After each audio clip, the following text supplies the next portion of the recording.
কবুল করো সবার কুরবানি। আমি ছাগলের জন্য আরো ভালো আছি না, কি করে কিনছিলাম আমি 90,000 টাকা দিই। আমি এত দিয়ে খাইবো কে না, কিস্টামি করে নিয়ে আসে আসতে। ইনশাআল্লাহ আজকে আল্লাহ যদি বাঁচা রাখে গরু কিনি আমরা। সালাম আলাইকুম ভাই, কেমন আছেন? গরু গরু বিক্রি করবেন তো? কেন ইনশাআল্লাহ। তো দাম কত চান ভাই? গরু তো ভাই 1,10,000। 1,10,000 না?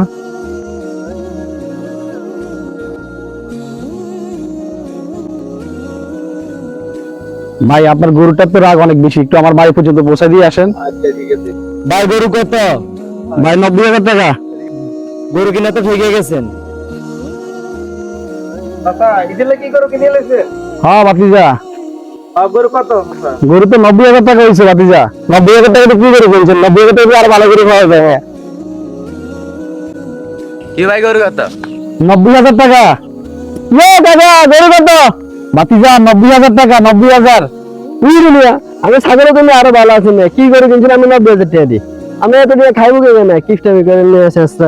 হাই হাই রে, গরুটা কিনা ঠকে গেলাম রে। আসসালামু আলাইকুম ওয়া রাহমাতুল্লাহ। ওয়ালাইকুম আসসালাম ওয়া রাহমাতুল্লাহ। কেমন আছেন হুজুর? আলহামদুলিল্লাহ ভালো আছি। জাকির সাহেব আপনি কেমন আছেন? হুজুর ভালো নাই। কি সমস্যা বলেন? হুজুর ওই কোরবানির জন্য গরুটা কিনছি, কিনে তো হুজুর আমি ঠকে গেলাম। কিভাবে ঠকলেন? হুজুর গরুর দাম তো অনেক বেশি নিয়ে গেছে, সবাই বলতেছে আমি গরুটা কিনে তো ঠকে গেছি। জাকির সাহেব আপনি যেভাবে চিন্তা করছেন আসলে বিষয়টা এমন না। আমাদের মনে রাখা দরকার পবিত্র কোরআনুল কারীমের মধ্যে আল্লাহ তাআলা এই ব্যাপারে কি বলেছেন।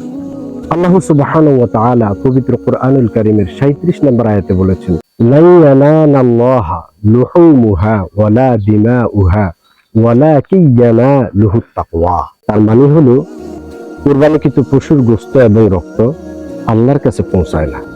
আল্লাহর কাছে পৌঁছায় তোমাদের তাকওয়া, তোমাদের অন্তর কোন চিন্তা করে কোন নিয়তে তুমি কোরবানিটা দিচ্ছ, এটাই আল্লাহর কাছে পৌঁছায়।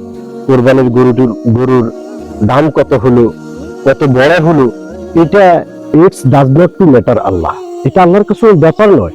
বড় ব্যাপার হচ্ছে আমাদের অন্তর, আমরা কোন নিয়তে আল্লাহর কাছে কোরবানি দিচ্ছি।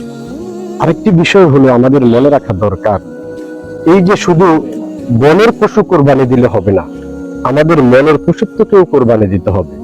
আমরা যদি মিথ্যা কথা ছেড়ে দিই, এটাও আমাদের বড় ধরনের কোরবানি। আমরা যদি কারো হক নষ্ট করা ছেড়ে দিই, এটাও বড় ধরনের কোরবানি। কোরবানির মূল শিক্ষা হলো ত্যাগ করা, আত্মত্যাগ করতে হবে। যেখানে আমরা বনের পশুর সাথে আমাদের মনের পশুকেও আমরা কোরবানি দিতে পারবো, তবেই আমাদের কোরবানিটা মহান রব্বুল আলামিন কবুল করবেন। নসিব আমাদের কোরবানি আল্লাহ পর্যন্ত পৌঁছাবে না। তো ঠিক আছে জাকির সাহেব, আপনি পুরো বিষয়টি বুঝেছেন?